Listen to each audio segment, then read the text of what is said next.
Salam dan bahagia Ibu dan Bapak Guru.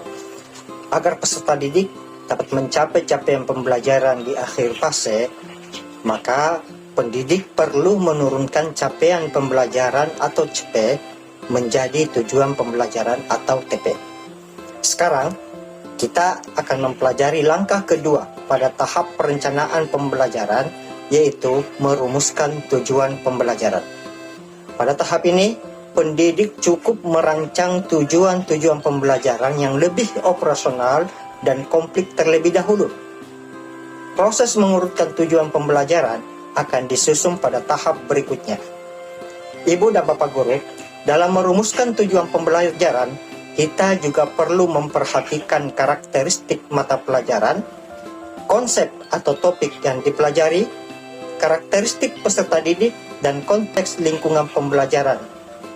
Ibu dan Bapak Guru, tujuan pembelajaran sebaiknya memuat dua komponen utama, yaitu kompetensi dan ruang lingkup materi. Kompetensi yaitu kemampuan atau keterampilan yang perlu ditunjukkan atau didemonstrasikan oleh peserta didik untuk menentukan kompetensi kita. Bisa gunakan beberapa pertanyaan seperti: 1. Kemampuan apa yang perlu peserta didik tunjukkan secara konkret? 2. Tahap berpikir apa yang perlu peserta didik tunjukkan? Yang kedua adalah lingkup materi, yaitu konten atau konsep utama yang perlu dipahami pada akhir satu unit pembelajaran. Untuk kedalaman materi, Ibu dan Bapak dapat melihat CP dari fase sebelumnya diajarkan. Maka pertanyaan panduan yang dapat digunakan pendidik dalam menentukan lingkup materi antara lain: hal apa saja yang perlu dipelajari peserta didik dari suatu konsep besar yang dinyatakan dalam CP. 2. Apakah lingkungan sekitar dan kehidupan peserta didik dapat digunakan sebagai konteks untuk mempelajari konten dalam CP? Yang perlu diperhatikan pada tahap kedua ini, yaitu tujuan pembelajaran, adalah tujuan yang lebih umum, bukan tujuan pembelajaran harian.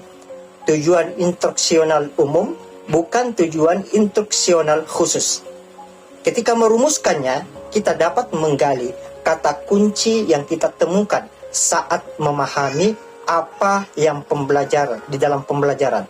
Selain itu, dalam merumuskan tujuan pembelajaran, kita dapat menggunakan pendekatan-pendekatan teori seperti pendekatan taksonomi Bloom yang telah direvisi oleh Anderson pada tahun 2001. Yang kedua, pendekatan tentang 6 bentuk pemahaman yang dikembangkan oleh Tige dan Wiggins di tahun 2005. Atau yang ketiga, pendekatan 3 sistem dalam domain pengetahuan yang dikembangkan oleh Marzano di tahun 2000. Selain ketiga teori ini, pendidik juga dapat menggunakan teori atau pendekatan lain selama teori tersebut dinilai relevan. Ibu dan Bapak Guru, dalam merumuskan tujuan pembelajaran, ada 3 cara yang dapat kita gunakan. Yang pertama, Bapak Ibu bisa langsung merumuskan tujuan pembelajaran berdasarkan CP. Yang kedua, merumuskan tujuan pembelajaran dengan menganalisis kompetensi dan lingkup materi pada capaian pembelajaran. Yang ketiga, rumusan tujuan pembelajaran lintas elemen capaian pembelajaran. Cara merumuskan tujuan pembelajaran dengan 3 cara ini akan kita bahas lebih detail dengan menggunakan contoh pada video-video selanjutnya. Ibu dan Bapak Guru dapat melihat alternatif yang dirasa nyaman atau sesuai dengan kebutuhan mata pelajarannya, atau mengembangkan cara sendiri dengan menggunakan prinsip yang sama.